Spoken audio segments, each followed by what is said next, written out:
কাতার visa processing time মানে কাতারে বাংলাদেশ থেকে যেতে কত সময় লাগে, কাতারের বর্তমান ভিসার কি পরিস্থিতি এবং কাতারের ফ্রি ভিসা সম্পর্কে আজকে কিছু তথ্য দিব।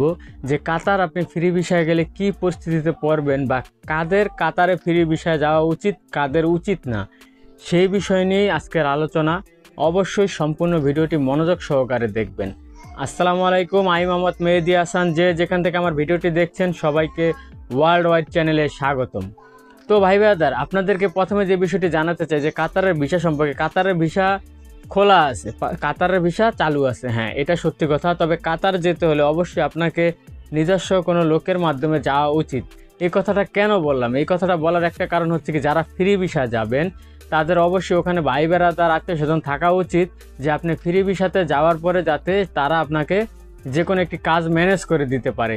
ফ্রি ভিসাটা এরকম একটা বিষয়, ফ্রি ভিসা কোনো ভিসার গায়ে লেখা থাকে না। এটা হচ্ছে কি, আপনাকে ভিসা মানে আপনার আকামা, আপনার পাসপোর্ট আপনার হাতে ধরায় দিবে, তারপর আপনি যেখানে খুশি সেখানে কাজ করবেন। সেই ক্ষেত্রে কাতারের কাজের পরিস্থিতি কিন্তু খুবই একটা সংকটের ব্যাপার স্যাপার। যারা ডিরেক্ট কোম্পানি বিষয়ে যায় তো দেখা যাচ্ছে যে বেতন কম হোক বেশি হোক, মানে ওই কোম্পানিতে বেতনটা পায়, কিন্তু ফ্রি ভিসার ক্ষেত্রে কিন্তু দেখা যাচ্ছে যে নিজের কাজ ম্যানেজ করতে হয় বা ওখানে কোনো রিলেটিভ থাকলে তাদের কাজ ম্যানেজ করে দিতে হয়।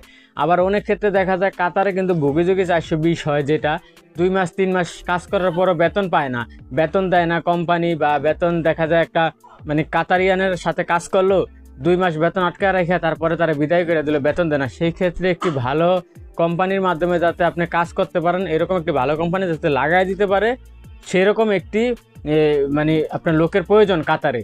আর কাতারে যেতে কতটা সময় লাগে? কাতারে যেতে সর্বোচ্চ 2 থেকে 3 মাস লাগে, ঠিক আছে। কাতারের ভিসা উঠা যায়, কাতারের ভিসা নিয়ে এত টেনশনের কিছু নেই। কাতার আহামরি ইউরোপীয় রাষ্ট্র না যে মনে করেন নানান সমস্যা, বা দুবাইয়ের মতো জটিলতা না। কাতার সৌদির মতো একটা সহজলভ্য একটা ব্যাপার কাতার যাওয়াটা, ঠিক আছে। তো কাতারের অবস্থা একটা সময় ব্যাপক ভালো ছিল।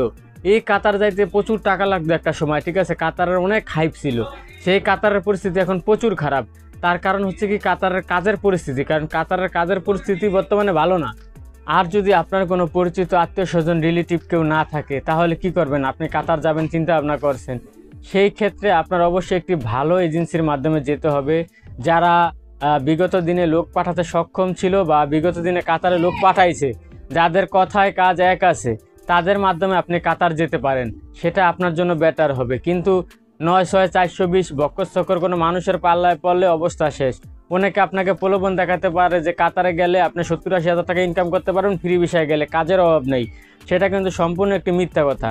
কাতারে আহামরি এত কোনো কাজের ব্যাপার অপরচুনিটি নাই, ঠিক আছে। কাতারে যদিও যারা ফ্রি ভিসায় যায় দেখা যায় যাদের ভাই বেড়াদার থাকে, বিদেশ মানে একটা বিষয় হলো কি, মিডল ইস্টের ব্যাপারটা যে আপনজন থাকতে হয়, বা নাহলে সমস্যা কাজ টাজ পাইতে যারা ফ্রি ভিসাতে থাকে, ঠিক আছে। এটা আপনার মানতে হবে। আর আপনাদের কাছে একটা রিকোয়েস্ট, যদি মন চায় আমার এই চ্যানেলটি সাবস্ক্রাইব করিয়েন, কারণ আমি কিন্তু বৈদেশিক অনেক তথ্য আপনাদেরকে দিয়ে থাকি যেটা আপনাদের কাজে আসবে। তো কাতারে যেতে আগের মতো, আগে রেট বেশি ছিল কিন্তু এখন এত রেট নেই, কারণ কাতারে যাওয়ার খরচটা আগে সে তো অনেক কমে গেছে। অন্য দেশে যাওয়ার রেট বাড়ে, কিন্তু কাতার রেট কমে যাওয়ার কারণ হইতেছে কি, কাতারের কাজের সংকট। এটা আমি আবারও বলে দিলাম। সেই ক্ষেত্রে অবশ্যই বুঝে শুনে আপনি কাতার যাবেন। আবার কাতারে অনেকে যাওয়ার চিন্তা করে কি, কাতারে গেলে দেখা যায় ওখান থেকে একটা ইউরোপের অপরচুনিটি ভালো আছে, বিভিন্ন রাষ্ট্রের এম্বাসি রয়েছে কাতারে। সেই ক্ষেত্রে একটা বিষয় ভালো, এবং কি কোম্পানি বিষয়ে গেলে আপনি দেখা যায় ইউরোপের জন্য চেষ্টা করতে একটা সমস্যা হয়ে দাঁড়ায়। কিন্তু আপনি যদি ফ্রি ভিসা থাকেন তাহলে আপনার জন্য অন্যান্য দেশের জন্য ট্রাই করা বা ইউরোপের জন্য ট্রাই করা সহজ হয়। সেই বিষয়টাও মাথায় রাখতে পারেন। তো সেই ক্ষেত্রে সর্বোপরি কথা, অবশ্যই বিশ্বস্ত কোনো লোকের মাধ্যমে যাবেন। আর আপনারা যদি আমাকে বলেন কাতারে যাওয়ার বিষয়ে, আমার কাছে কোনো ভাই দালাল বা কোনো এজেন্সির লিঙ্ক নাই, আমি শুধু আপনাদেরকে বৈদেশিক তথ্য দিয়ে থাকি। তো আশা করি আমি যে তথ্যগুলো আপনাদেরকে দিয়েছি এগুলো আপনার অবশ্যই কাজে আসবে। তবে যে কোনো জিনিস করার আগে ভাবনা চিন্তা করে করবেন, কারণ আপনার লাইফ, আপনার চিন্তা, আপনার ডিসিশন, এটা সবসময় মনে রাখবেন। তো দর্শক, সবাই ভালো থাকুন, সুস্থ থাকুন, আল্লাহ হাফেজ।